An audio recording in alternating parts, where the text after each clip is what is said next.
Good evening, everybody. I'd like to call to order the meeting. If everybody please stand for pledge allegiance. I pledge allegiance to the flag of the United States of America and to the republic for which it stands, one nation, under God, indivisible, with liberty and justice for all. Thank you. The public is hereby advised of the audio and video recording of the meeting for the purposes of rebroadcasting. Regarding executive sessions, there was an executive session held prior to this meeting for the following. Discussed a confidential matter regarding student number 220582. Discussed the matter of negotiations with the Teamsters, the Methacton Support Professionals, and the Methacton Education Association. We have a lot of contracts to work on. Discussed matters regarding the two administrative employees. Thank you. Now I'll turn it over to Dr. Zerbe, recognition of guests and scheduled speakers.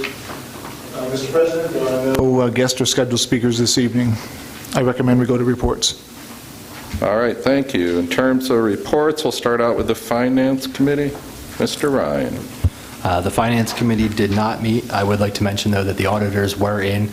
The report should be being finalized soon, and the auditors will be in for a Finance Committee meeting, either just in time for the September or the October meeting. So I just want to report that.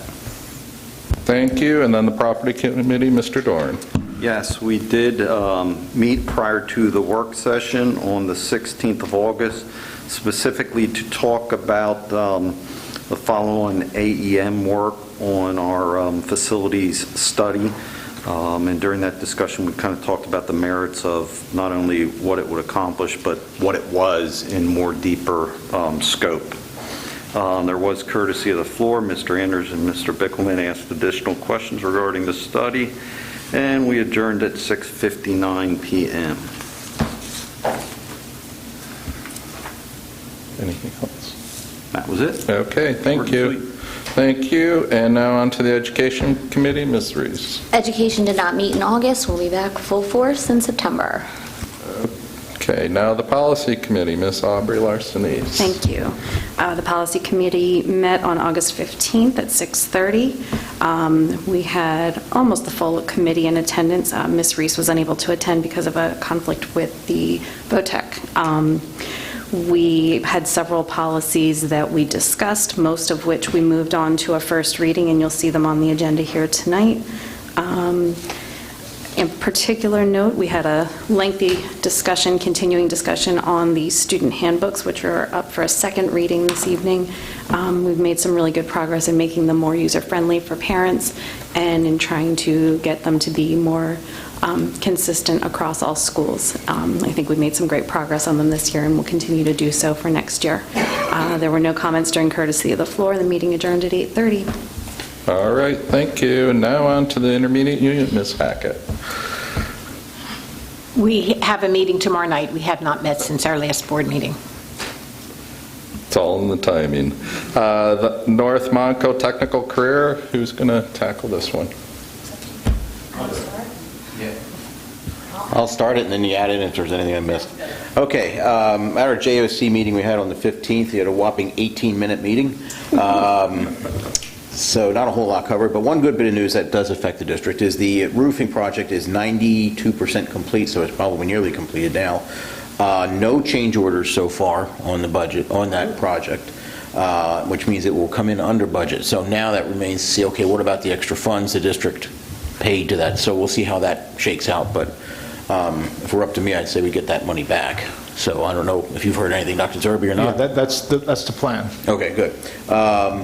Let's see, there's a new superintendent of record. Frank Gallagher, superintendent of Souderton School District, is the new super of record.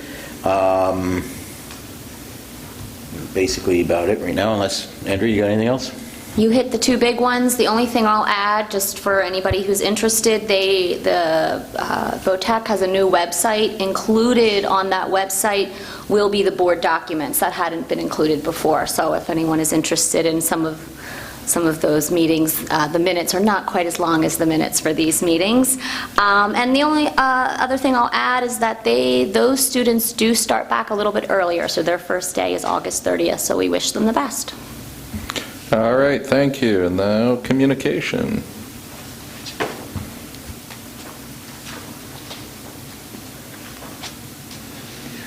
I'll be brief and just mention that we have our first Friday Night Lights football game on September 2nd, and we hope that everyone will come out and join us and help us launch and kick off, I guess, pardon the pun, a new chapter in our school history. We'll have lots of special events, Pee Wee football, the marching band will play for both schools.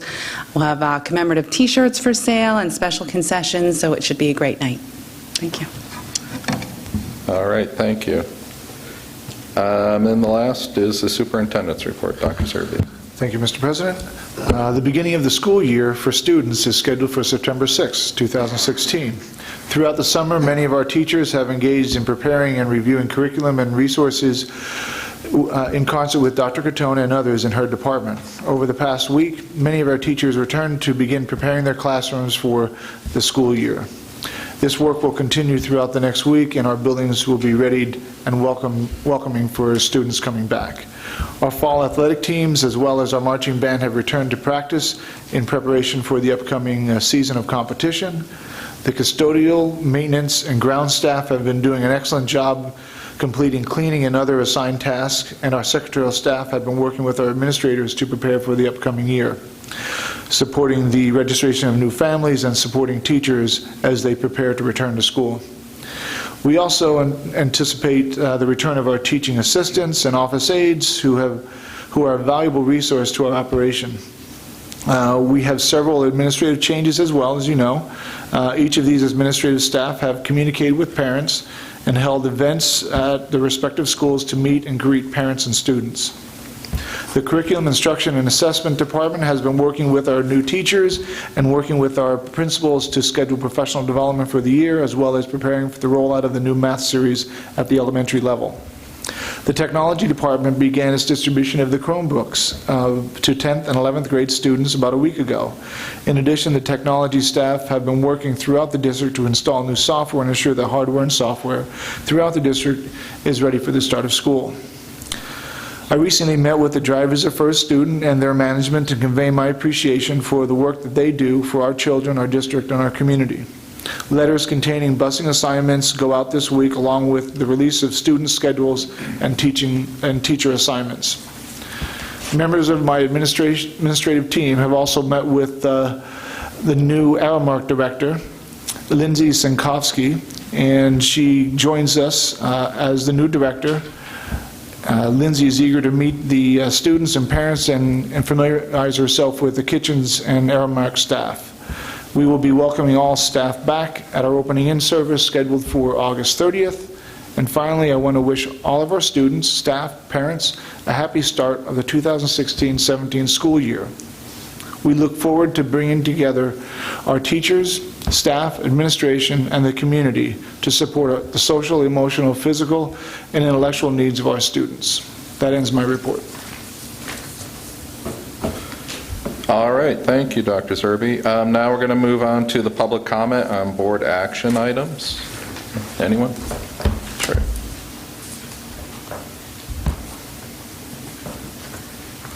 Candy Oliver, Eggerville. The only question I have is for the approved student settlement agreement. Is there any financial settlement included in this agreement? Has there been any, finances, payouts to settle the lawsuit? It's the legal recommendation that the board not discuss the specifics of the settlement agreement that is before them this evening. Oh, I understand that. I don't want to know anything about the settlement agreement. I just want to know if the school district is paying taxpayers money towards the settlement, because in the past when lawsuits were settled and there was a financial payout, it was included in the agenda how much the money was. Considering there was a financial payment made in December to a law firm for a student agreement. Now, I understand if a judge rules that it's confidential, but if you're dispensing taxpayers' money, we should know how much is being dispensed, because if it's not in the agenda, at some point it has to show up in the list of bills. And it will show up on the bills if there is an expense. All expenses show up on the bills. If there is no financial settlement, wouldn't it be wise to put in that there was no financial arrangement, so the public knows that there was no money spent? Just to respond to your question, the response from the board was not that was not to provide any details regarding the agreement itself. It was just a statement that if there were any financial terms of the agreement that required payments, those payments would be subject to approval by the board specifically. Okay. So it would be smart just to put in no financial payout, so I won't have to keep asking this question. Thank you.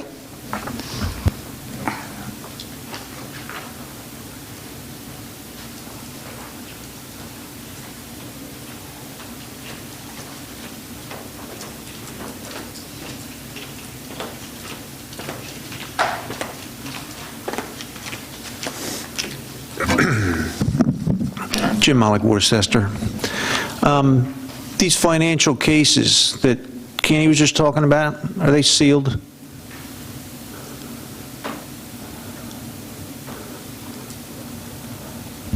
The cases are not always sealed. No. It depends on the case by case. Cases you're voting on tonight, they sealed? The case itself? Yeah, the There case. may be provisions, aspects of the case that are sealed, but the entire case would not be. Well, she just asked you a question. The question she just asked you about the case, is it sealed? That question was not posed. Well, I'm asking you right now. The And case I- that they voted on, is it sealed? Not to my knowledge. No. Okay, then Again, I'll my ask. recommendation for the board is not to Then- discuss the terms of settlement agreements, Well- not whether they are permitted Well, I hate to discuss tell you, it. but you're wrong. If the case was sealed, you'd have a point. The case is not sealed, so you don't have a point. So, I'll ask you the question. Were there any district monies put forth on this case to these people? You are free to ask your question, sir, but again, my recommendation to the board is not to discuss the terms. I'm not asking about the terms. If you're going to expend taxpayer funds on the case, we have a right to know. If it's sealed, I understand. So, is the board given approval to spend taxpayer funds on this case, is my question. And again, my recommendation to the board is not to discuss any terms of the settlement You're- agreement that is before them. You're incorrect. That's my advice, sir. Well, you're giving bad advice. My question to you, Mr. Chairman, is the executive session announcement, the third item. What was your announcement again?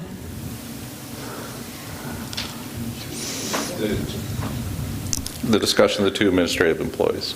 Well, that doesn't fly, really, because I'm quoting Reading Eagle when I tell you that. Reading Eagle says you must be specific when you give your announcement. Hiring, firing, discipline, what's the reason? Again, the legal recommendation is that the announcement with regard to the executive session satisfied the legal requirements. You're wrong Reading again, Eagle Counselor. spoke specifically to court complaints that have been filed against the school district. This is a personnel matter, and again, it's my opinion that the announcement for executive session met the legal requirements. Are you aware of a settlement agreement between myself and Ms. Alabach and the school district that says they have to announce this with specificity? Counselor? I'm not here to answer your questions. Do you have any other statements to make? Well, Counselor, there's an agreement between us and the school district that he has to announce it with specificity. Again, the recommendation or the advice of counsel is that the personnel... You're giving bad advice recommendation- again, Counselor. That's your opinion, sir. No, it's a fact. You're violating an agreement with the court now. So I suggest that he tell me whether it has to do with hiring, firing, discipline. You're making a bad move right now. Want me to go get an order from the court to get him to do it? Do you have any other public comment to make, sir? I'm objecting under 710.1C of the Sunshine Law. You're making a mistake. My next item is you allow 3 minutes for us to give comment. You have 53 specific items for us to give comment on. 53. Now, if you do the math, 53 into 180 seconds gives us 3.3 seconds per item. That's not reasonable in anybody's book. And if you do like a consent agenda, where you pile them all into, the 1A, B, C, or D, it goes to 20 and gives us 9 seconds per item. So what I'm saying is your 3-minute rule, doing it this way, doesn't fly under the Sunshine Law. So what I would do is I would use the other method under the Sunshine Law, where we get the comment after every time you guys make your motion to vote. Because right now, it's totally unfair. And any judge is going to say 3 seconds per item is not fair to us. That's my suggestion to you. Thanks for taking the time to share your thoughts, Dr. Malik. Appreciate it.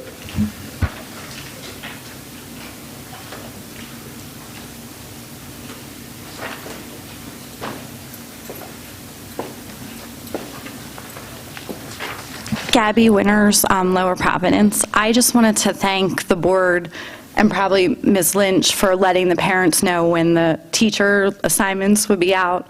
Everybody gets excited and wants to know, and it probably saved a lot of phone calls to the school district. So in the future, I think that's great to give us a date, and we all really appreciated it. So thank you.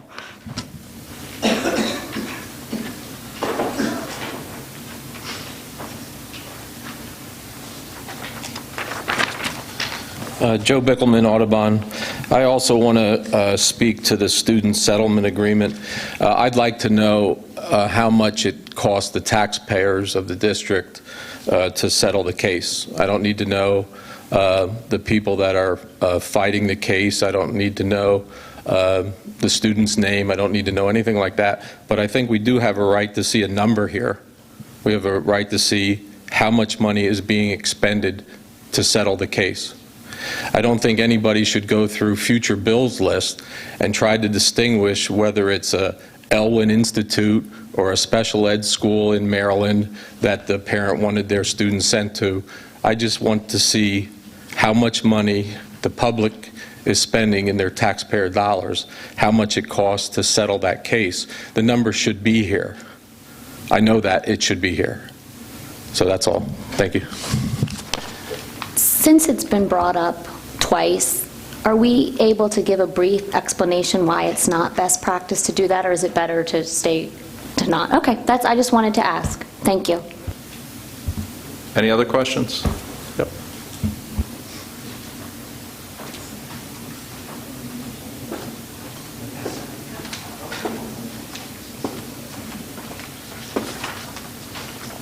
Brian Earnshaw, Lower Providence. On the list of bills, there's a payment to Berkheimer for just over $25,000. And it says that's to generate the per capita tax bills. Is that what that's for? Okay, so That's accurate. all right, you might want to relook at that in the budget process for next year, because we're spending $25,000 to generate $92,000 in revenue. That's very inefficient. And my other question is, I believe part of that per capita tax billing goes to the townships. Is that correct? They do, yes. And that if is so, accurate. are they covering any of the cost of that billing? Or are we bearing 100% of that burden as a school district?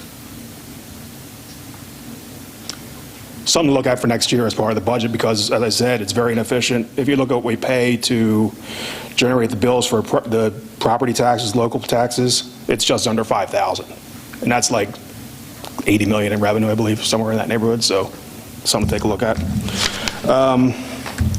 Regarding item 9E, which is the facilities prioritization services, I viewed the work session meeting, I wasn't able to be here, and I still don't understand why this is coming back up. I would encourage the board to vote this down again. From what I heard, it's about 100 hours of work at a cost of $7,600. So $76 an hour to generate a spreadsheet is quite expensive in my view. So, and I continue to believe that you should be able to have in-house resources that could do this. You have a director of facilities that could do this work. And if not, you have that right person in the seat for that. And then regarding item 10A, the resignation and separation agreement, does that separation agreement include any compensation that would be considered incremental, whether it's severance or incremental benefits or anything along those lines? As with the other settlement agreement that I referenced, it's my recommendation that the board not discuss the specific terms of that agreement.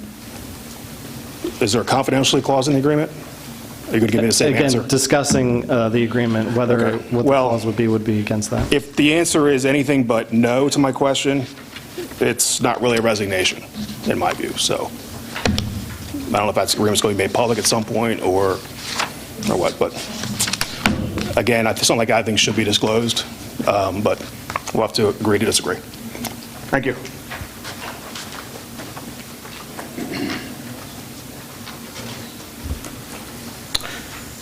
Okay, moving along. The board meeting minutes. May I have a motion to approve the board meeting minutes from the work session held on the 19th and the board meeting held on the 26th? Second? Okay, motion made. Or hold on.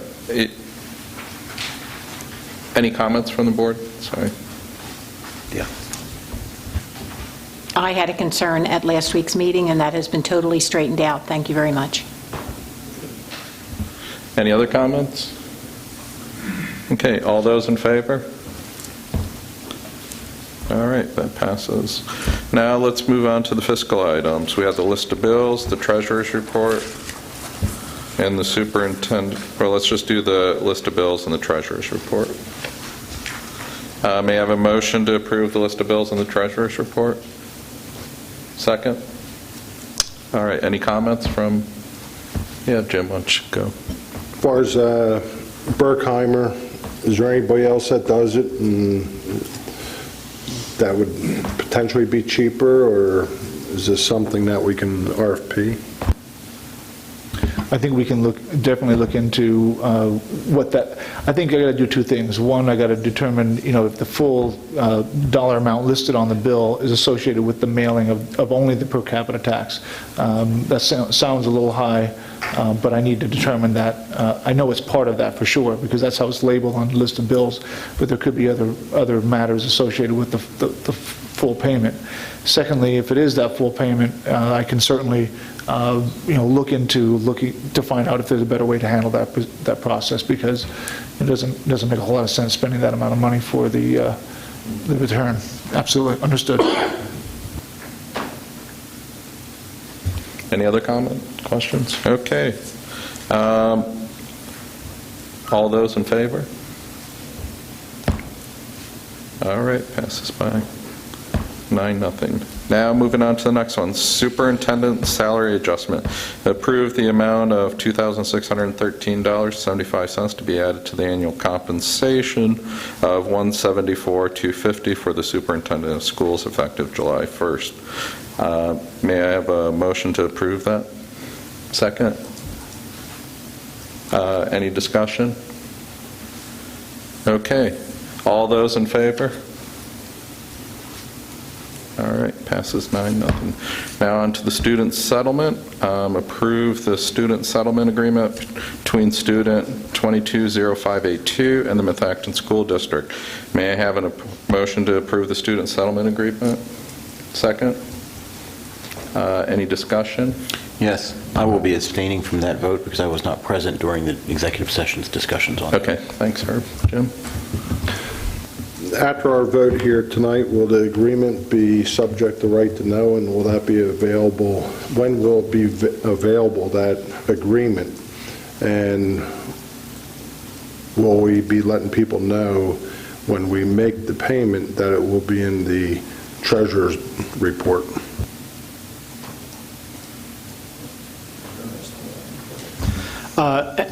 In terms of the agreement, upon the board's approval, the agreement would be inexistent and in the possession of the district. Therefore, if it were subject, if there were a right-to-know request, for example, for an agreement that was approved at this evening's board meeting, there may be certain information that would need to be redacted from that agreement pursuant to law, but it would otherwise be provided. Would the dollar amount be redacted? It would not. Okay, so that brings me to why do we have to go through this process? I mean, we've tried to be transparent. People have asked, they just want to know what we're spending. They don't care about the details of the contract so much as what we're spending as far as district money. I mean, they may have other questions of, do we resolve the problem so it doesn't happen again? But as far as the dollar amount, what we're spending, they have the right to know. And again, my recommendation is based on the fact that such agreements frequently contain confidentiality requirements, and to the extent that the board is not required to make an announcement at a public meeting as to the specifics of an agreement, although they may be otherwise required by law under a right-to-know request and may have an obligation, a duty to respond to those specific requests, it's my advice not to exceed the minimum requirements and provide greater information for risk of violating any confidentiality provision.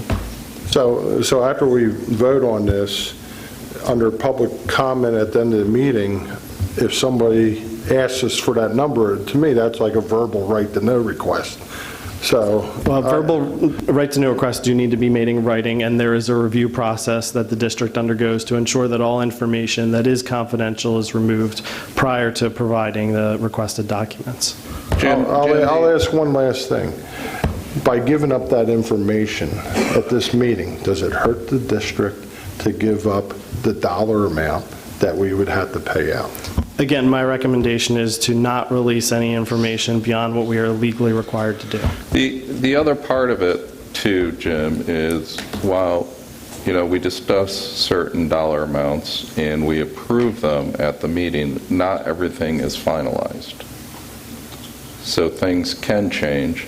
Also, individual contracts or settlements, some of them do have confidentiality clauses.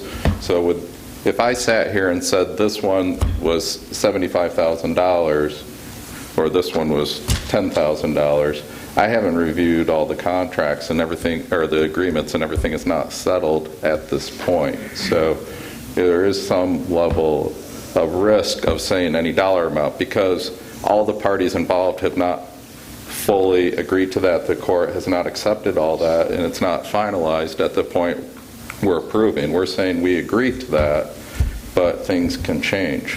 So by the time it changes, by the time it's finalized, it shows up in the list of bills. Now, maybe we can do a better job in the list of bills of identifying so that it doesn't say it there.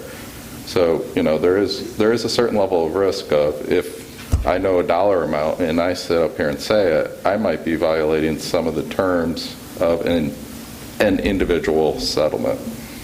But, to my point, we're making a vote on a contract, potential contract, and that has a dollar amount to it. It's not going to change. That settlement, we're voting on that dollar amount. Now, if that dollar amount changed, we'd have to re-vote it to accept a higher number or a lower number. So,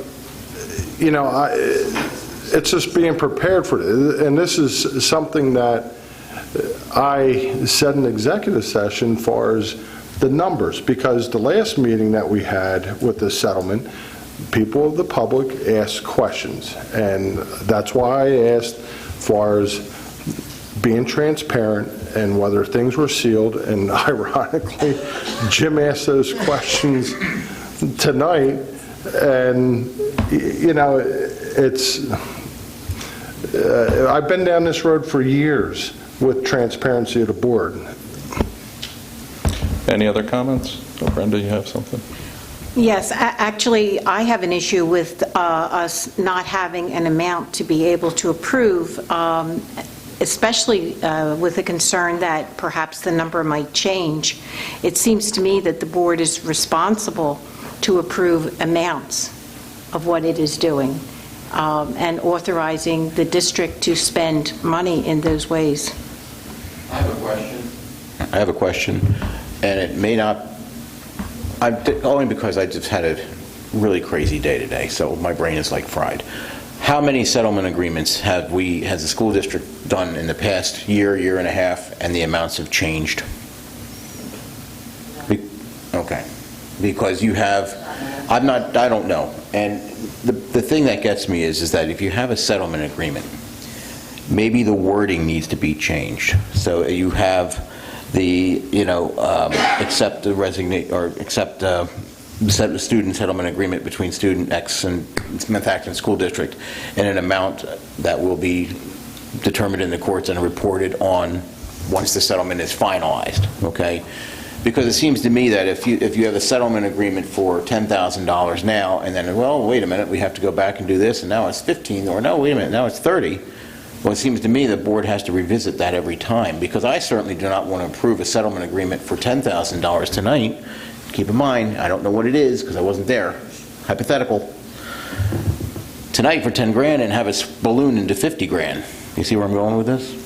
So, I mean, if and to Jim's point, I can't remember if we put dollar amounts in the settlement agreements. We don't vote on them that often, so when that happens, I don't remember.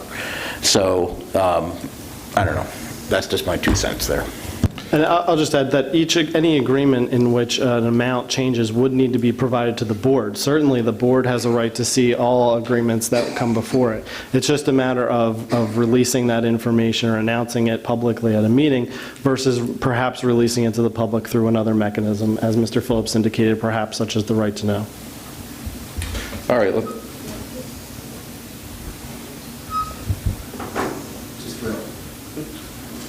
Not working? There we go.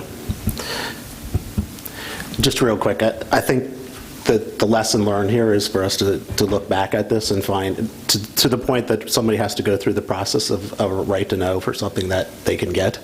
If there's a way, maybe it's not at this time, but there's a follow-up or a highlight in the list of bills or somewhere, we should evaluate the process to see if there can be an easier transparency. Maybe it's not at this point. Maybe the legalese is that we cannot put a dollar amount today as we're voting towards it because it's not finalized. But whatever that is, if there is this interest from the public to see what those dollar amounts are, at a certain point in time, we need to put it in the process. And maybe we're debating about when, but I think that the message is clear that people want to know.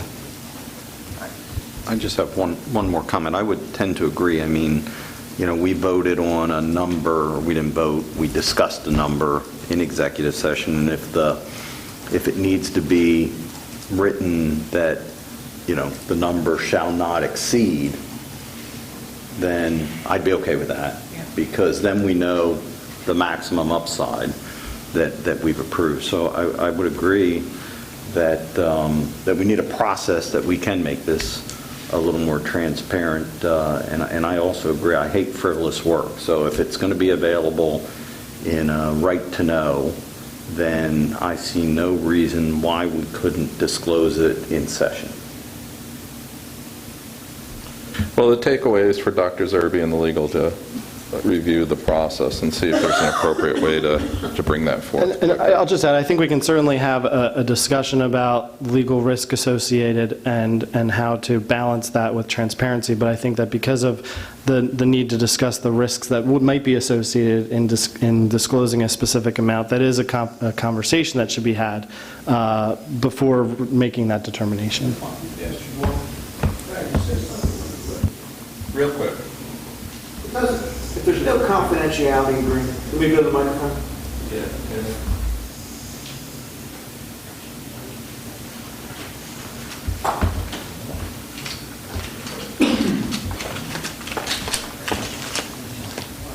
Jim Malik again. If there's no confidentiality agreement and the file isn't sealed, we don't know who the person is.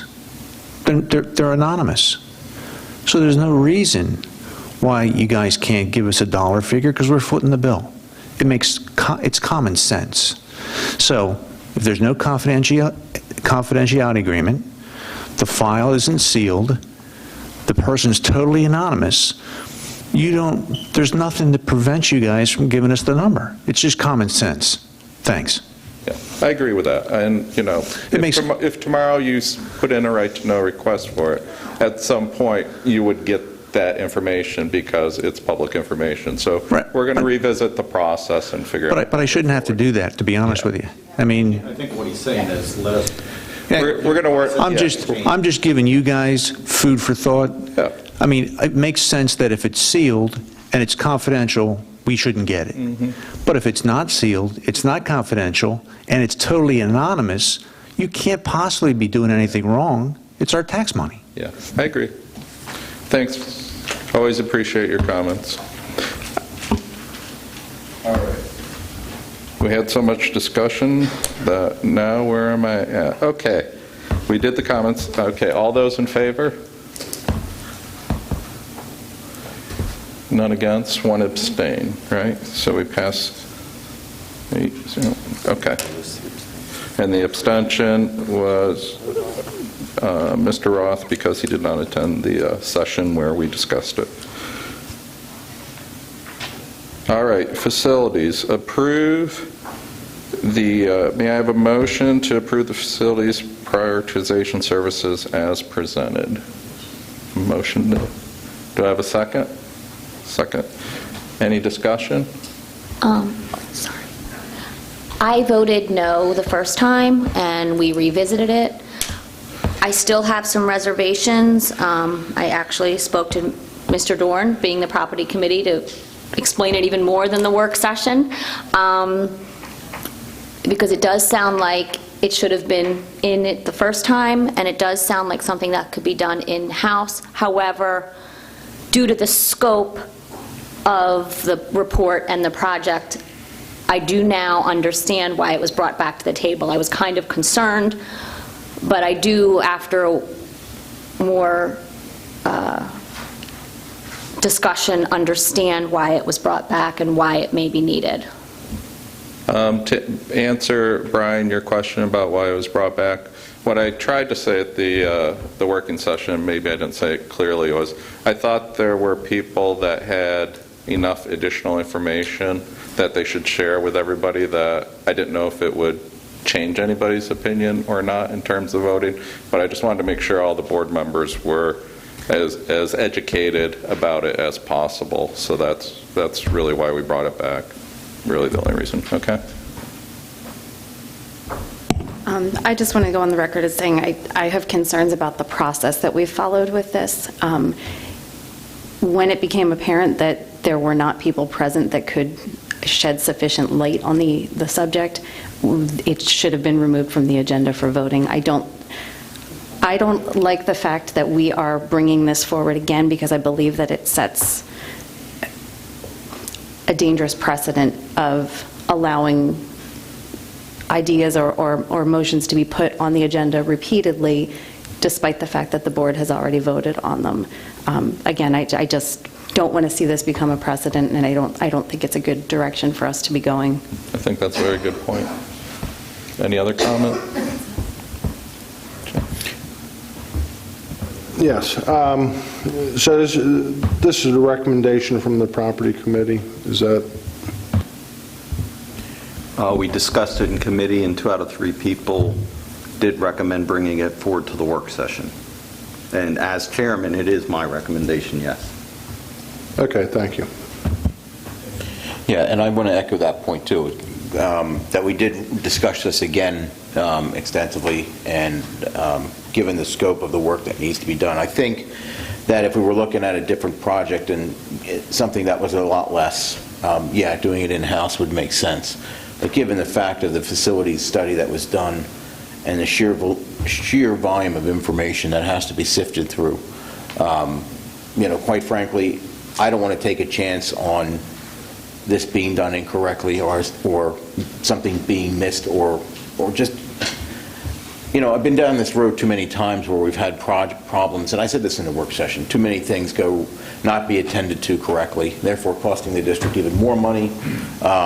And I want to have a really concise program that we can set up, get set in stone, and follow from this point forward. That's it. I would miss the work session, but watched the work session on the video last week, and I would agree that if AEM was providing some additional value to the process, but I could not really honestly determine what additional value other than an Excel sheet that we were getting out of it. So from a precedent perspective, this is something we need to be able to do ourselves. If we screwed up the RFP, We're not going to spend $7,600 more for screwing up the RFP. So I'm going to vote against this.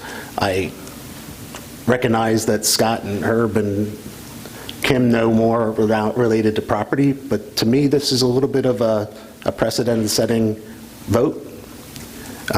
Some of the frustration in the community in the past has been spending money on things that we should be able to do ourselves, and I think this is one of them.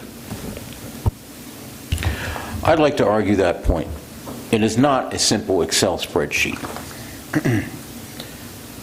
Here's the AEM architect's proposal that was presented to the Property Committee on 8/16. The breakdown of priorities will be documented for each separate facility. Example, Arrowhead, Audubon, Farina. Each separate facility will identify 5 main areas of priority as follow: codes and life safety, infrastructure, maintenance, capital improvements, and enhancements. So just those 2 alone, they're going to sift through those items that need to be addressed per building. Each category will then be prioritized on a scale of 1 to 4, with 1 being items addressed in a 0 to 12 months. 2 is for years 1 through 3, 3 is for years 3 to 5, and 4 is anything beyond 5 years.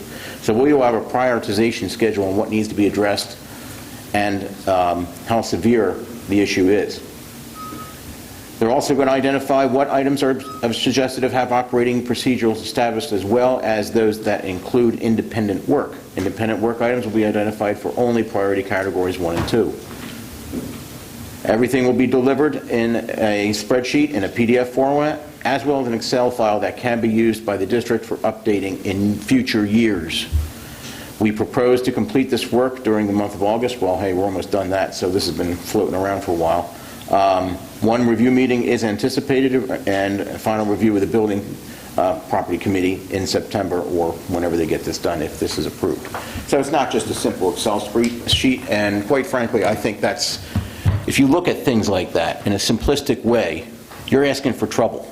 And I'm telling you, it goes back to when, you know, we had problems with ordering bleachers for the high school gymnasium, and how messed up that was, okay? I don't want to go down that road again where the board approves something, have it come in bid spec totally wrong, or whatever the problem was, and then have it snowball into something else. Not to mention, I want a plan that's concrete and that's something that we know what we have to work with. Okay, right now we have nothing, zero zilch. And for $7,600 out of a $100 million budget, seems like a no-brainer to me. And I'm sorry, Mark Fretz has a lot on his plate to do. You know, everybody says that, oh, he's got plenty to do. He's got this, that, and the other. Well, you know what? This is his high season. He's coming around, you know, the bend on this one, getting this district ready to open up for the kids. Okay, everything. And I don't know if you look around, take time to look around, but the buildings are looking wonderful. You know, I'm proud. I mean, you got things getting straightened up, things getting fixed and organized, and that's great. Now, when school starts, what else? You're going to have them dump 100 hours worth of labor on this? You know, I'm sorry. I think you leave it to something that's a professional, that they put the document together. Who else better to sift it out than them? And yes, if the RFP should have had this in there, that's fine. But you know what? It didn't happen.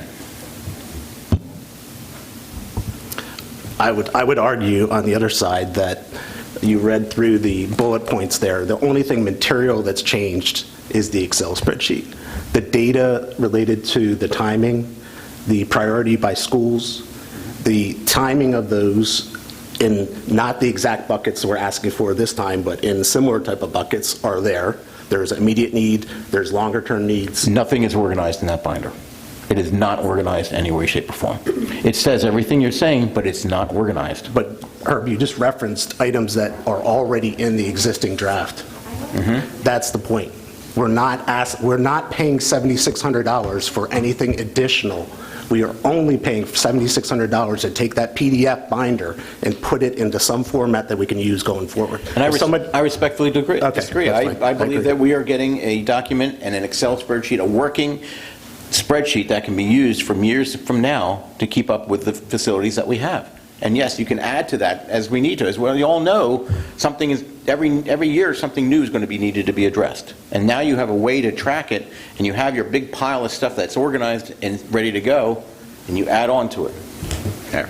And to the point that this is Mark Fretz's busy season, this is the facility's busy season, and I respect that. However, we've had this report in hand since April, and nothing has been done with it in that time, and that, to me, is also part of this ongoing problem. And again, I still believe that this is something that we could do in-house. I don't believe that it would take 100 hours to do this in-house, because we have an intimate knowledge and understanding of our facilities that AEM does not have. They may be professionals in a lot of other ways, but they don't know the buildings the way that our people do. And so it's an apples and oranges comparison. It's not going to take them 100 hours to sift through this data in the way that it would with AEM.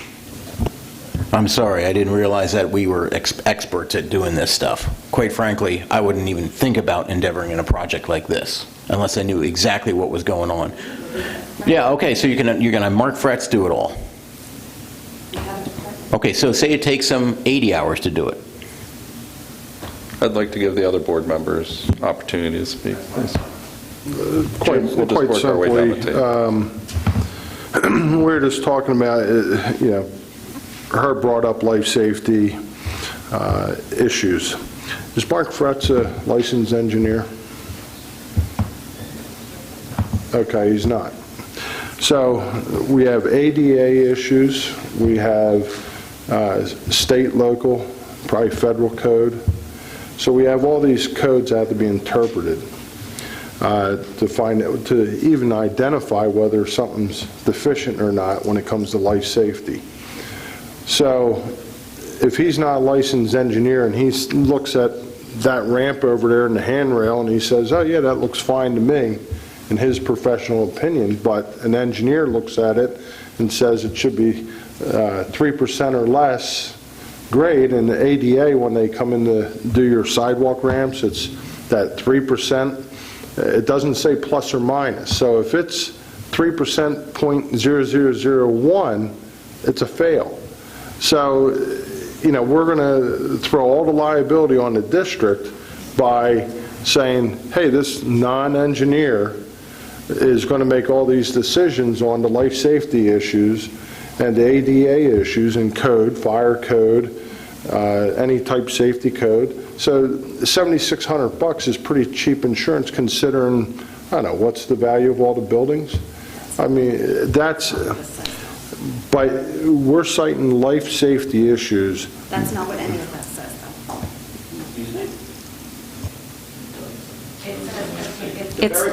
It says that that's one of the priority areas, but it's in terms of what is a code violation, what is an ADA issue, all of that is broken down in the report, and Mark Fretz is not going to be the one that decides whether or not something is compliant with an ADA code.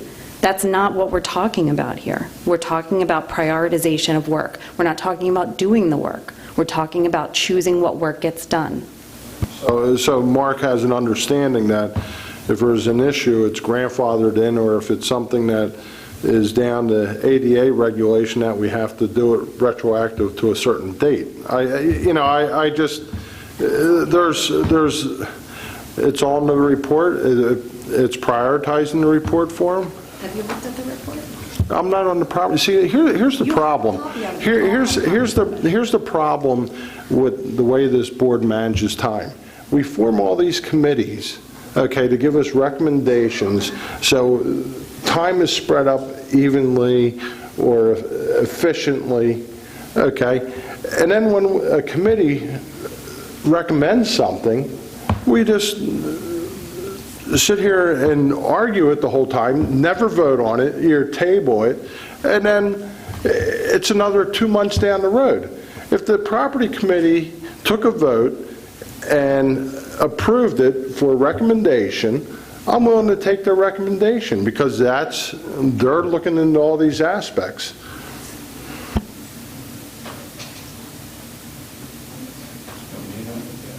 Okay, as the property committee chair, it is my recommendation. I said that earlier. I don't consider this just an Excel spreadsheet, and having run probably 70 or 80 master plans of, significant dollar value in my previous career as the head of real estate and facilities for General Electric, this probably should have been in the initial request. It wasn't. However, this is a fairly voluminous report.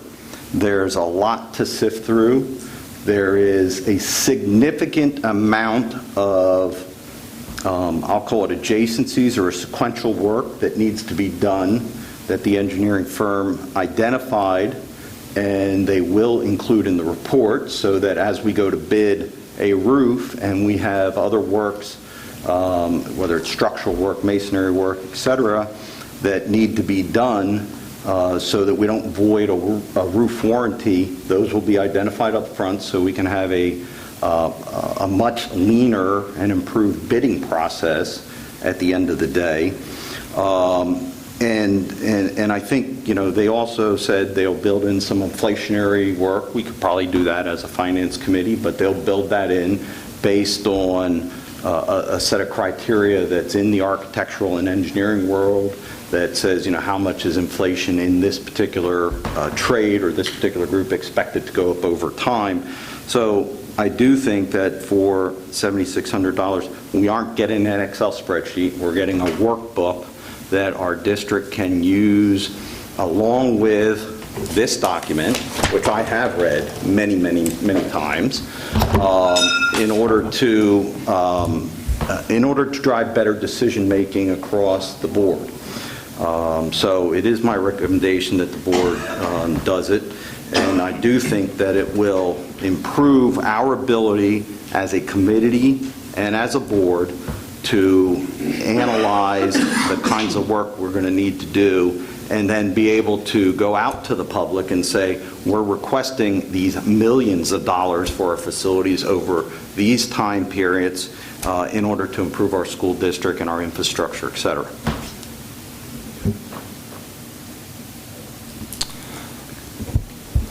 Yeah, so I've talked about this a lot during the work session and prior discussions about this entire report.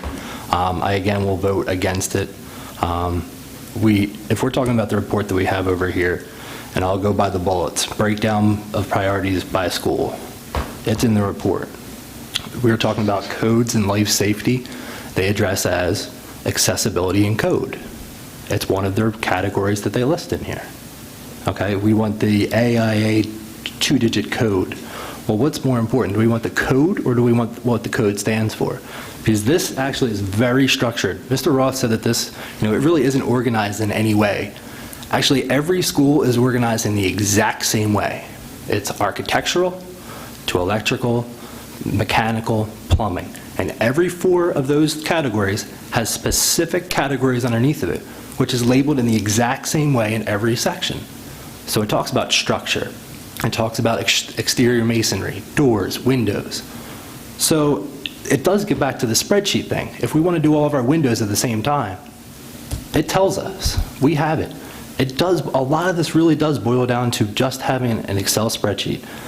The comment was made, we've had this since April. Yes, we've received it then. I agree, draft form. I actually think that there's an error or two in here, which for the people who have read this a couple of times, maybe they found that, and hopefully it's going to be corrected. Nothing major, but a couple small ones. But that's not in here. I haven't heard any talk about errors being fixed. Scott mentioned the inflationary factor. Finance committee could certainly ballpark that.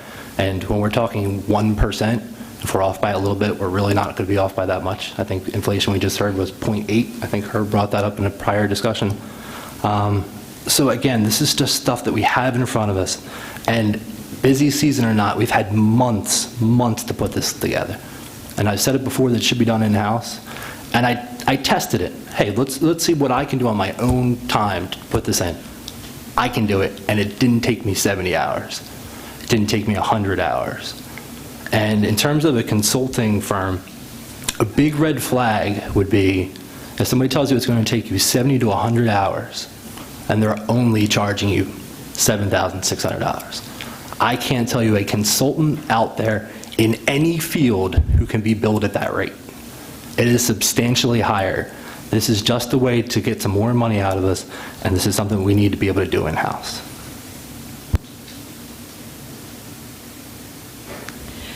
I've been concerned about this, and I voted against it at the meeting last month. I have the same issues that we've had this report since April, still in draft form. We don't have a final report. And it just has seemed to me that this is something that we could do ourselves. I've worked a lot of Excel spreadsheets myself over the years, and I don't see that as being such a significant job to accomplish that. However, here we are at the end of August, and we have an absolute need to get this project moving.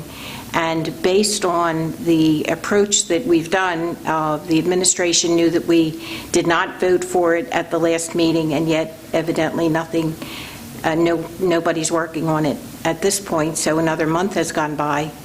As a board, we have to be responsible for making sure that we do what needs to be done with the facilities. And simply to end this whole thing, it seems to me, against my better judgment from the standpoint of what I think this says about administration taking responsibility for the things that it should be responsible for, which I think this is something like that, or perhaps the RFP should have been done better. I am going to be in favor of this just so we can move this on at this point. If I may just make a comment, I will take responsibility for this part missing in the RFP. That's a clear misstep by the administration, and that's my responsibility. But the process that occurred going forward after that is not a matter of whether the administration should have or shouldn't have done the work that some are claiming we should have. So I just want to be clear that Mark can do the work. It's a matter of timing. If you remember the history on this particular issue, while we received the document in around April, we also had follow-up committee meetings that suggested that we should get together with AEM and with a member of the property committee to work on this prioritization schedule. Actually, we spent quite a bit of time talking about what the committee felt the prioritization should be. That lasted for, I believe, about 2 meetings. We then scheduled the date. We were unable to coordinate everybody on the original date set. It was then postponed, probably about 20 days later, if I remember correctly, and we met. We met then before the last, not this past work session, but the work session prior to that. We met the morning of the work session. We brought before this board the information that suggested we need this. We did not know the costs associated with it, and therefore it's likely at the voting meeting, in advance of the voting meeting, I was making you aware of it, and that we would have a cost if I felt it was reasonable. I received the quote the Friday before the Tuesday voting meeting. I shared that up. We posted it up on for the public to review 72 hours in advance. We took a vote on it. It was voted down, and I brought the information back, as I should, to the property committee chair. I offered him several suggestions of how we could deal with it. One was going back and just doing it in-house. 2 was to wait till our September meeting. 3 was to call a meeting in advance of the regularly scheduled meetings to discuss the matter further, because I felt that, like it was suggested earlier, that the process, in my opinion, didn't follow its normal course, and I'll take responsibility for that as well. But the intent along the path was to get this done, and so I feel that we had a misstep in the process, meaning we didn't get the AEM folks with their proposal in front of the property committee in advance of the board voting. I will do my best not to allow that to happen again, because I think that caused some of this confusion here this evening, and I apologize for that. But I do want you to know that, myself and my administration does take responsibility for the mistakes we make, and then we also take responsibility for all the good things that we do as well. And we do have a good administration, and unfortunately, I know you're debating quite a bit here, and I apologize for putting you through this, but I do want you to know that I think it is important that we get this done. In my opinion, this is, we need to get it done. It's a timing issue for us now, and I hate to say that, but that is what it is, and I appreciate your support on the issue. Thank you. All right, I think we've had enough discussion on this. Let's move along on this. May Yeah, we did all that stuff. I'll say, all those in favor? All those against? Okay, passes by 6-3. So those in favor were Andrea, Brenda, Scott, myself, Jim, and Herb. Those against were Paul, Kim, and Mike. Okay, now moving on to the personnel items. Dr. Harney, you got quite a list here. Yes, thank you. We have one resignation and separation agreement administrative for your consideration this evening. We have one resignation professional for your consideration, and that has been filled. We'll cover that later in the agenda. We have 6 resignations classified. One of those is a new item from last week. We have 9 employment professional. 2 of those are additions from last week. We have 10 employment classifieds for your approval this week. 8 of those are additions from last week's agenda. We have 3 change of status professional. One of those is an addition. Number 1 is an addition from last week. We have 6 change of status classified, 2 of which are new to the agenda from last week. We have 4 supplemental contracts for your approval this week. We have 1 addition to our classified substitute list for custodians. We have the approved list of volunteers. And we have 3 advisements for your approval this week. I'm not sure what version you had. This was changed, I think, later today. We had a duplicate on the printed version, the Judy Harris. She was already covered under number 5 of change of status, so that was just a duplication of an entry. So we've actually got Lori McCarthy, Wendy Riquette, and Audrey Zelli are the 3 advisements on the agenda. And that concludes my items.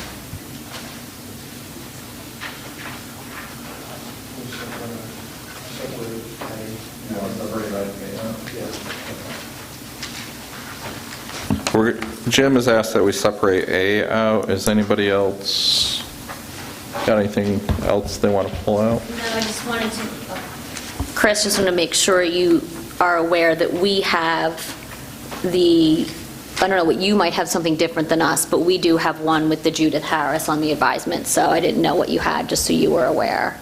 Everyone was aware. It's P that Dr. Harney was saying there's 3 of them and we have 4 because of the repeat. So I just wanted to make you aware. And then I do have a question when it's time. So we're going to pull A out. Let's go ahead on all the other ones then. May I have a motion to approve all the personnel items B through E? Or, sorry, it goes on the next page. Go through B. Second. Any comment? Andrew, you want to make a comment? I just had a question. This wasn't on for the work session. So for the supplemental, I didn't notice it earlier. The supplemental contracts, the ISS, the Instructional Software Support Specialists, those are building teachers that are responsible for helping the staff? Is that what that is? That's correct. There's support positions that assist our teachers with administering technology in the classroom. So they're current classroom teachers, if I know the names correctly, and if a teacher has an issue, because a lot of the technology people are housed here and there's only a few of them are housed at Farina. So if a teacher had whether it be a software question or a printing question or problem, this is who they go to. They do some troubleshooting, but they're really focused now on helping teachers incorporate that technology into the classroom and using some of the new technologies that we have to enhance their teaching within the classroom. So they would take their prep period or after school or before school to meet with teachers to do that? They find various times throughout the day to assist, yes. Okay, thank you. Dr. Harney, could you just give us an update of where we are on the remaining spots? Absolutely. We do have, we actually had interviews today for personal care assistant positions. We'll probably have one more addition to the personnel list next week or next month from a late resignation, and that should about wrap it up for the school year. So we do anticipate and will have a full complement of teachers and support staff for the start of the school year. All right, all those in favor? It passes 9-0. Okay, let's move back to 10A. May I have a motion to approve personnel item 10A? Second, discussion? As far as any agreements and numbers and all that, is that confidential, or is there going to be available for right to know? Do we know what part of it is considered closed or open? Again, and similar to prior agreements as referenced earlier this evening, the recommendation is not to discuss any details of any agreements that may be approved. If there is a right-to-know request received for a particular agreement that went before the board this evening, that request would be reviewed to determine whether any provisions of the agreement need to be redacted or whether the release of the agreement is permitted, and at that point a determination would be made by the district along with legal counsel.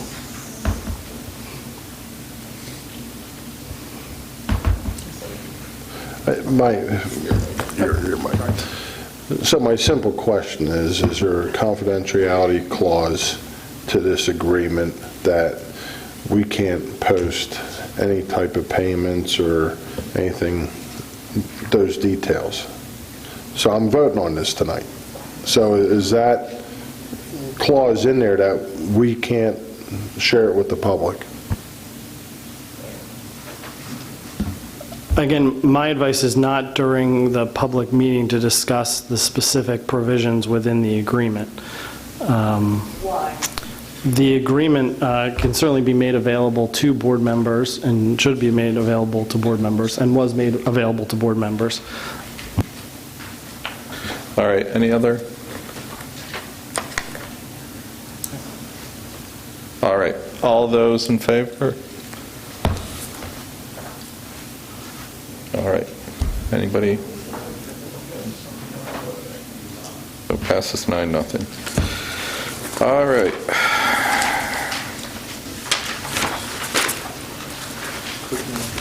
The curriculum and programs, Dr. Katona's not here. So the policies.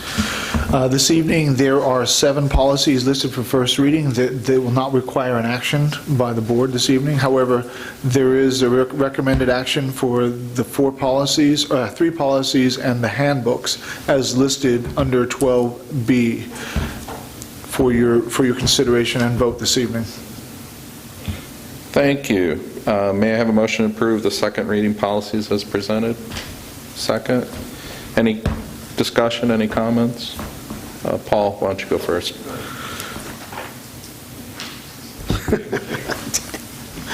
I just want to thank the policy committee and the administration for trying to consolidate the handbooks into something that's consistent across students. The inconsistencies have been identified in the past, and I imagine there's more work to be done, but it moves to step closer to the process of school-to-school consistency that we're looking for. So thank you. My question was regarding policy number 223, use of bicycles and motor vehicles. I noticed they put in, I guess in the green, our licensed drivers have successfully completed a course in driver's education. That course in driver's education could be any course. You're not specifically saying methactins, correct? Because this is a course, so that could be any driver's ed course that's offered anywhere.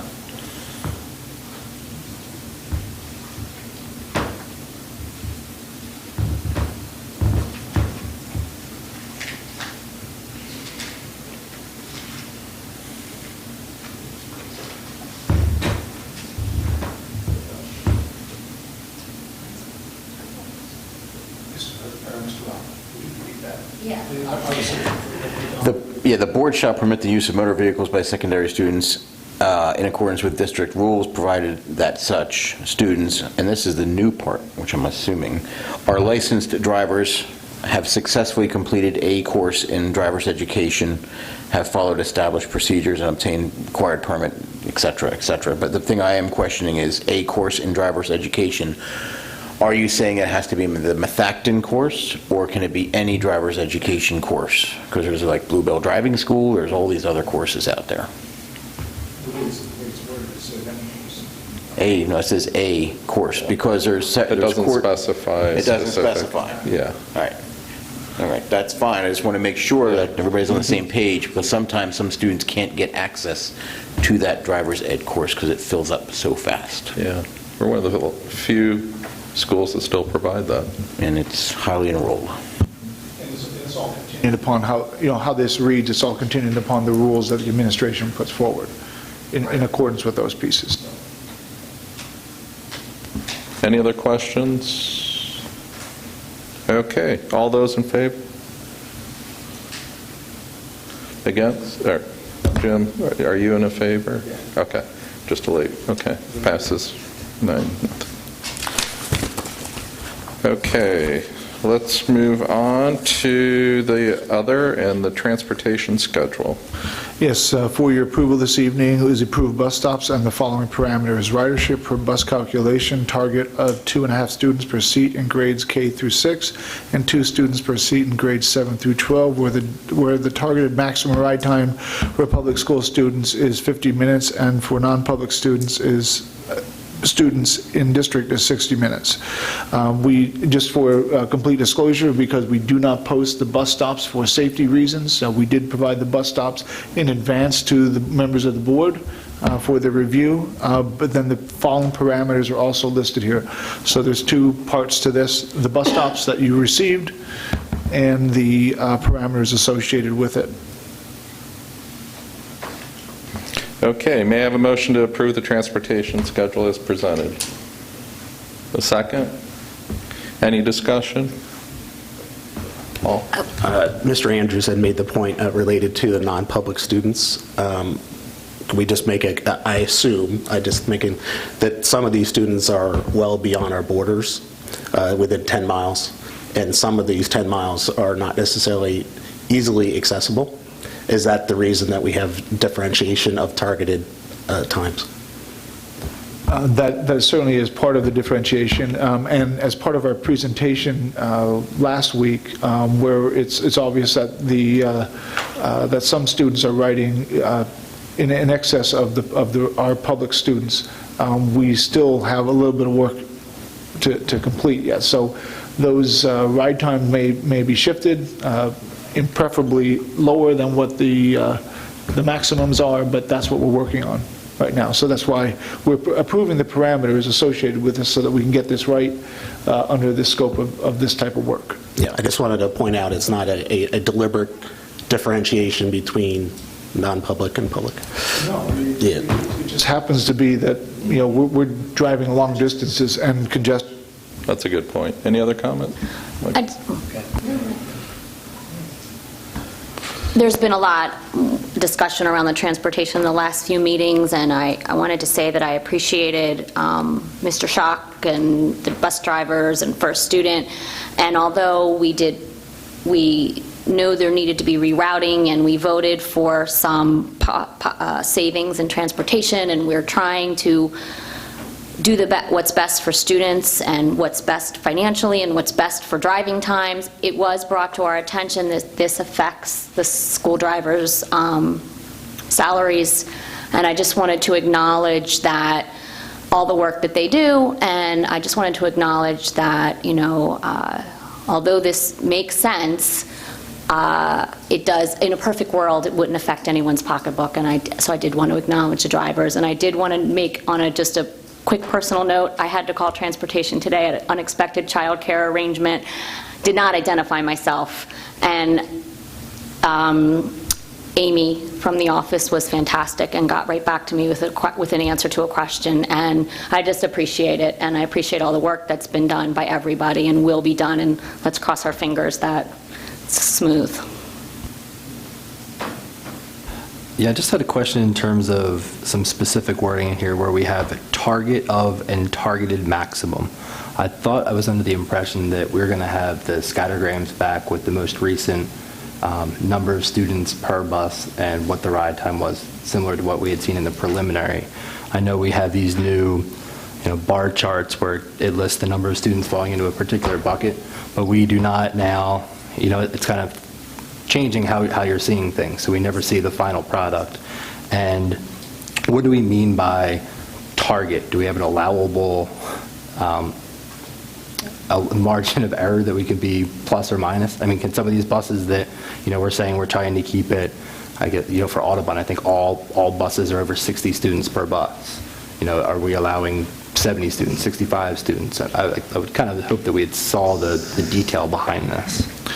Yes, so good question. The answer is we wish we could give you a definite, this is what it is on September 6th. We're not there yet. And what I mean by that is there's still a lot of work that needs to be done. So that's why we don't have what you're asking for. I think we can provide that a week or possibly by the end of or for the meeting in September. We certainly can come back to the board, share with you, what is the actual ride times, what are the actual capacities, et cetera, based on the guidance that you're approving here this evening. But there's still a lot of work ahead of us, and that's why it's worded the way it is. These are the targets. It doesn't necessarily mean that 100% will be able to meet those targets. And we shared with you in previous reports that we still have work to do. There are some outliers. We shared those. We had questions about them, and we told you we're working on them, and that's really what we're doing. So there's a significant amount of work that needs to be accomplished in a short period of time. We have full cooperation with First Student, our consultant, and our district staff. And I think we can meet these proposed targets, and we can come back in September once we have, a week under our belts with regards to the start of school, and we can certainly share these reports about what are the actuals. So, Dr. Zerby, does on the website it says that the transportation call center will be open on the 22nd, and the busing letters will be mailed the week of the 22nd. Is that still the case? If that is not the case, we need to update that. Yeah, the mailing has not gone out as of today. So our intent is to just determine where we are with a couple last-minute checks on the data. Our intent is to try to get the stuff out on Wednesday. But with that said, once we make that determination, and if we can't meet that requirement that we posted, we'll update the public and the parents on that matter. On the 10 Mile, is that as the crow flies, or is that through windy roads? It's by nearest public highway. Can you demonstrate that a little better? Not by bird, but by road. What's considered the highway? Is there a Accessible class? road, not a private road. Okay, is that from like a certain point of the property? I mean, is it like the front door on that road? Like where's the clock start and where does it actually stop? It would be from the district's boundary to the bus stop where that child is being picked up. Okay, so from where? Which would likely be in front of their home, Okay, or some other designated. And if it's dropped off, if the child's dropped off at the door of the school, it's to the door of the school, the mileage, or is it just to the property line of the school? So you have the bus stop, okay, so if the bus stop's in the center of the school district, the mileage doesn't start until the boundary, okay? Correct. And then from the boundary to the school, where's that mileage get counted to? Is it at the front door of that school, or is it like the first part of that property on that highway? I am unaware of a case that delineates that specific detail.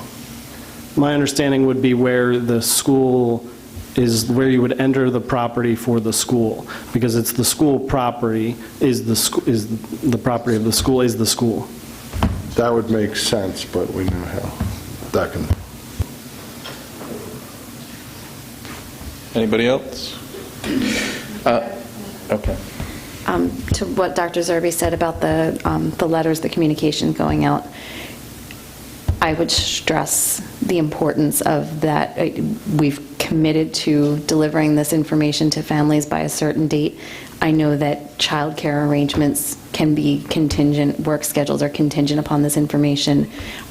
Whatever it takes to get these into parents' hands this week, we really need to do it. Yeah. I just have one other point of clarification. In the presentation that's attached to tonight's meeting for Worcester, the minutes for the bottom tend to be completely skewed. Apparently, it either takes 1 minute to 10 minutes to get to Worcester. Is that... For the most part, they remain relatively the same depending on what category it is, but they're not all consistent, so I would think that we would want to make sure that that is corrected.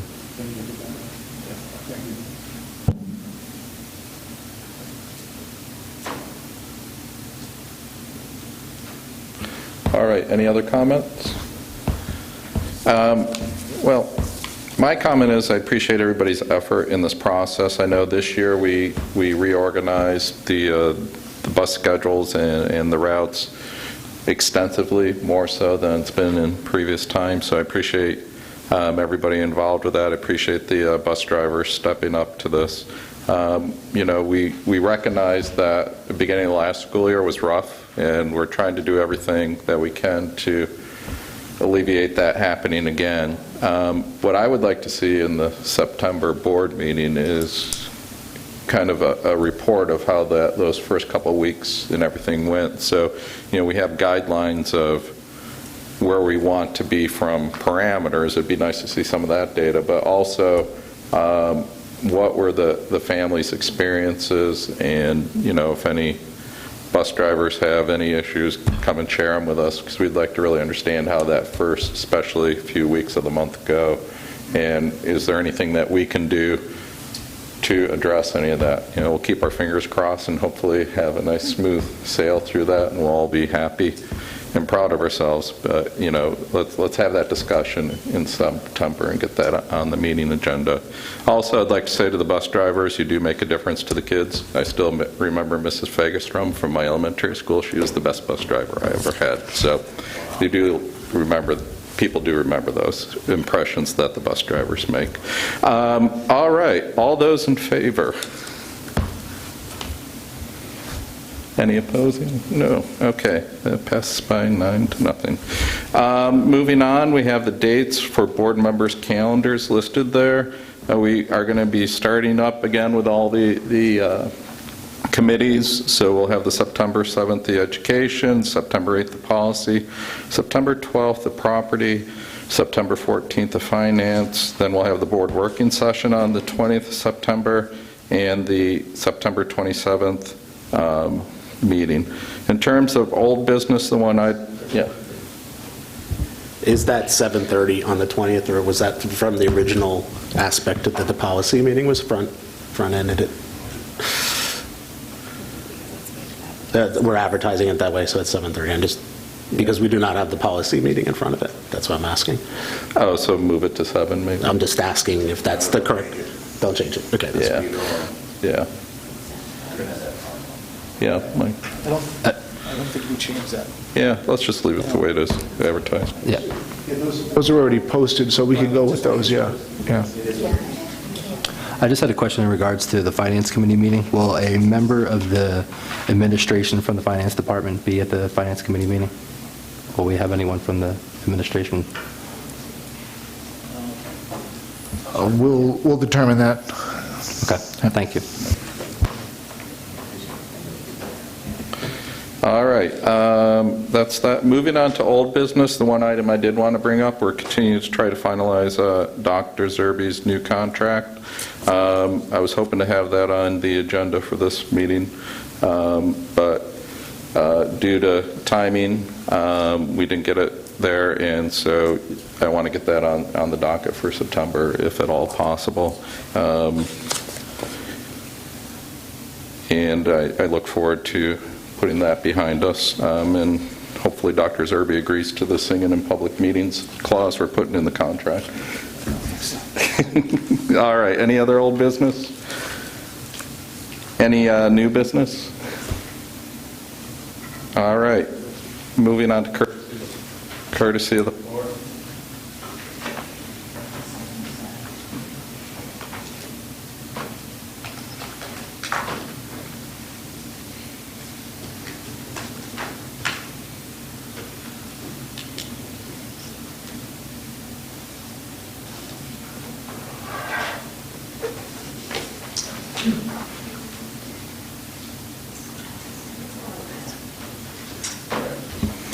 Thank you for being patient. Anybody want to?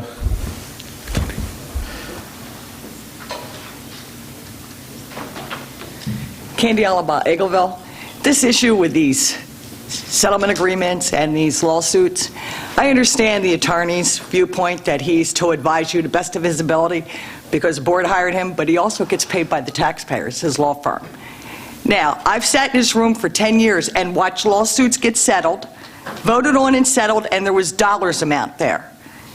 By not putting this out to the public, this isn't transparent. This, years ago, backroom deals. I've watched this, I feel like I'm having a flashback tonight.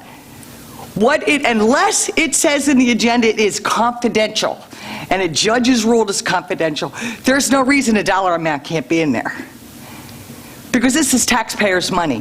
And I'm not begrudging the family the money. Trust me, I understand some of the reasons why they bring lawsuits. I've had family members do that in a school district. And their settlements were voted on and the dollar amount was put in the agenda.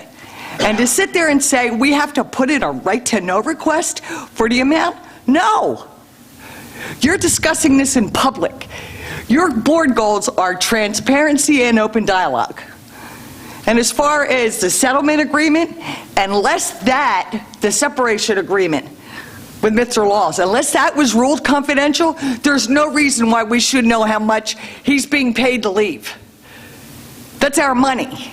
Especially our money when you come back and tell us we're going to raise our taxes. But this thing with the lawsuits would have never been in this room if I wouldn't have brought up payment that was made in December, back in March, that I saw on the list of bills, over $40,000 to a law firm. It never made the agenda. And when I brought up why lawsuits you weren't voting on settlement of lawsuits, I never got an answer. I don't know who made the decision to stop voting on lawsuits. But for years they did to vote to settle them. The last time the board voted to settle a lawsuit was a few years ago, and that was confidential. There's been no votes since then to settle lawsuits. And as far as the dollar amount changing, if you vote to settle a lawsuit for $10,000, and if you come back and tell us it's going to cost us $40,000, you didn't do your job. You didn't do your job. And then you need to explain why it's more money. But you have to realize, you're spending our money. Our tax bills are due at the end of this month with our tax increase. And we want to know where our money is going. And the public has the right to know without putting in a formal request. Because I won't do it. I'm asking you a public question. I want a public answer. If you can't give it to me this meeting, then you have until September to get the answer. But I understand the attorney's doing his job. I'm not slapping him down. And I understand what he's saying. But also when the settlement agreement about the Sunshine Law, you better ask Mr. Bartle for a copy of that, since he was the attorney involved in settling that with us. And it's very specific in there how you can announce executive sessions. I suggest you read it, because that was a long drawn-out lawsuit that was drawn out by the school district, and that cost the taxpayers money, and it wasn't our fault. It was the school district's. And it came down to giving us what we requested, information that is vital to the public's knowledge. And I think you need to stick to that, because I don't want to see this board slip back to the way it was years ago. And tonight I was starting to feel that way. But you want to be transparent? Tell us what we need to know. If it's confidential, then you need to put this information in the agenda. We shouldn't have to ask. And I shouldn't have to go to a list of bills to see how much a lawsuit is costing us. It should be in the agenda, because if it's in a list of bills, then it's public. So you need to think long and hard. And I know he recommends the board not to tell us anything. That's all well and good, but you got to remember one thing. You're all elected officials, and you work for the taxpayers, the parents, the students, and the parents. And when the taxpayers ask questions, they have a right and they deserve an answer from the board in a timely fashion. Thank you. Thank you.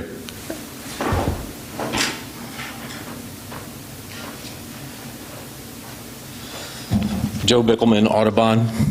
I just want to let you know, my wife picked her run. She took a morning, a noonday kindergarten, and an afternoon run. It's about, let's just say, 28 hours.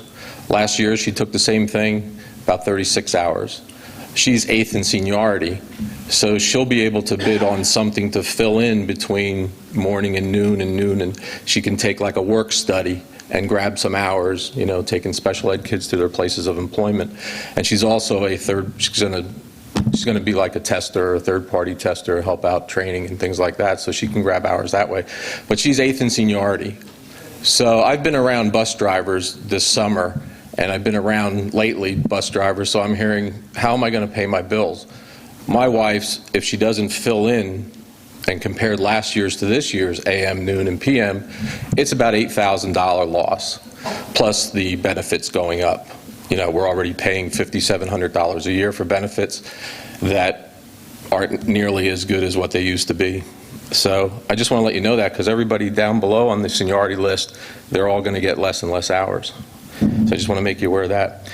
The other thing has to do with facilities. Mr. Whiteleather came from the Hamburg School District, okay? And he came about 4 years ago or something like that. And Mr. Jacoby left, and there was a vacancy. Mr. Jacoby was a facilities engineer. And we went out and did a job search. I guess they did a job search and everything like that. And they narrowed it down to a couple candidates. And lo and behold, the best person for the job was somebody from the Hamburg School District, Mr. Fretz. So Mr. Fretz comes from the Hamburg School District, and he doesn't get hired as a facilities engineer. The board actually approved a change of designation from facilities engineer to director of facilities. And with all these pressing projects, I don't know why the leadership of the district didn't say, we need, in the future, we're going to need somebody that's an engineer. We're going to need a person with this background. Why are we hiring somebody that doesn't bring the engineering expertise to the district? Because we have all these projects looming over us. So, Whiteleather from Hamburg, Mr. Fretz from Hamburg, changed the job description from facilities engineer to director of facilities, pressing projects. That's just the facts. That's the facts. I wouldn't, as far as AEM doing the spreadsheet, the person from AEM stood here and said, we do not do these spreadsheets for other districts. We don't do them. That's what he said. But we'll do them for you for $7,600. That's why, you know, Dr. Zerbe, you don't have to worry about leaving it out of the specs to get this spreadsheet, because they don't do it. It's not part of their procedures. They do the report that you have in hand. So I wouldn't worry about leaving it out of the specs, because the guy from AEM said that they don't do it, okay? Because the other districts are going to have somebody summarize it. I understand the report from the person from AEM. He feels it's a final report. The facilities committee feels it's a draft. I think anything in there that deals with safety should have been done yesterday, or it should be in process of being done before the students come on board. So if there's any safety issues in there, they should be worked on, and they should be getting completed. As far as these settlements, usually it's a special ed settlement, a parent, a plaintiff wanting to get the best for their child. I think what happens is, you're throwing around $10,000 and $20,000. Well, I know from experience, I've dealt with $200,000, $300,000, $400,000 settlements. And the settlements contain things like, are we going to pay the plaintiff's legal fees? Oh my God, their legal fees are $30,000 and we're on the hook for it? Okay, so I think it's important we know the amount. And Candy said that these things were in the agenda in the past and now they're not there. There should be a dollar value there. And if you want to break it out by legal fees or educational institutions with the amounts, fine. But that's something that should be disclosed. Okay, I have two other things. Has to do with outsourcing. And I just jot the list down because I've been coming to the school board meetings for, I don't know what, going on 3 years. And you can really put things together when you come every day in and day out.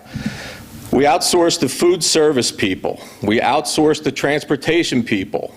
We outsource the substitute teacher searches, and I think it includes getting long-term subs too. Always correct me if I'm wrong. So we don't go for our sub-teachers. We're doing enrollment projections. We're outsourcing that, enrollment projections and redistricting. It's doing by an outside source. We're going with Fox Rothschild for the teacher negotiations. We're doing a facilities study and this priority schedule that got approved tonight. And we're doing high school scheduling. We're outsourcing for high school scheduling. I didn't write the amounts down, but I can look them up. That's just 7 items I have on the list, okay? And a lot of these jobs could be done by administration. A lot of the work is out the door that administration used to do, but there's no adjustment of salary downward, okay? This is less responsibility. It's all out there now, unless we are planning on hiring a director of outsourcing. The other thing that has me, Andrea Reese brought up that we're going to pay teachers to help teachers with integrating technology into their curriculum. They work from, say, 7:30 to 2:30. Are they getting this extra money somewhere where they're not getting paid in that period? But they're getting paid to help other teachers. If I was to get paid for everybody that I helped during my normal business day, I'd be a rich man. But I didn't get paid because I would go out and help somebody because they should be helped. They should be assisted. But to pay somebody to help your colleague and your fellow professional, I don't think that's right. I really don't. So that's all I have to say. Thank you. Anybody else?